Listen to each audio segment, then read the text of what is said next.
എന്നാണ് അതിന്റെ മറുപടി. പിന്നെ ഒന്നുകൂടി ഞാൻ പറയാം.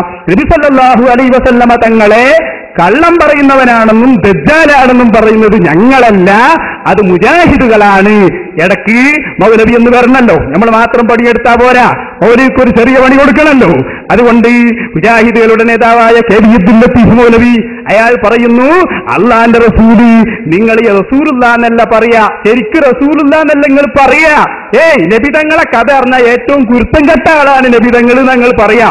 മാത്രല്ല ശരിക്ക് പറയാൻ ഈ ദജ്ജാലാന്ന് പറയേണ്ടി വരും എന്നുവരെ കേരളത്തിലെ മുജാഹിദുകൾ പ്രസംഗിച്ചു. അവരെയാണ് റസൂലുള്ളാഹിനെ ഇകഴ്ത്തിയവർ. എന്റെ ഭാഷയിലല്ല, പറയട്ടെ കെ.വി. അബ്ദുൽ ലത്തീഫ് മൗലവി തന്നെ അല്ലേ.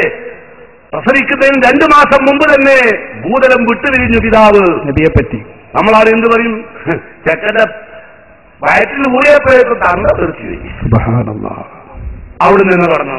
പിന്നെ 6 വയസ്സായപ്പോഴേക്കും ഉമ്മയും പോയി, ഉമ്മയും ബാപ്പിയും പോയി. പിന്നെ തൊഴിലുകളൊക്കെ അബ്ദുൽ മുത്തലിബും പോയി, അബൂതാലിബും പോയി. ആരൊക്കെ സംരക്ഷിക്കാൻ വരുന്നോ, കഫാല താഴെ എടുക്കുന്നോ ഓരൊക്കെ മരിക്കുകയാണ്. അഷ്റഫുൽ ഖൽഖ് റസൂലുള്ളാഹി എന്നല്ല പറയാ പറഞ്ഞാല്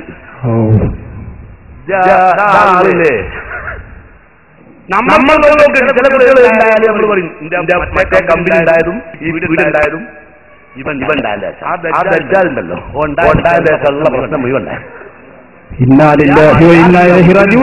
വയറ്റിൽ ഊറിയപ്പോഴേക്ക് പിതാവ് തെറിച്ചുപോയി എന്നൊക്കെ പറയുന്നത് ആരെക്കുറിച്ചാ? മഹാനായ അഷ്റഫുൽ ഖൽഖ് മുഹമ്മദ് റസൂലുള്ളാഹി നബി സല്ലല്ലാഹു അലൈഹി വസല്ലമ തങ്ങളെ കുറിച്ച് ഞങ്ങളെപ്പോഴും സത്യമായ വാക്കല്ലാതെ അവിടുത്തെ സ്ഥാനത്തിന് നിരക്കാത്ത ഒറ്റ വാക്കും ഞങ്ങൾ പറഞ്ഞിട്ടില്ല. അത് തെറ്റിദ്ധാരണ മാത്രമാണ്.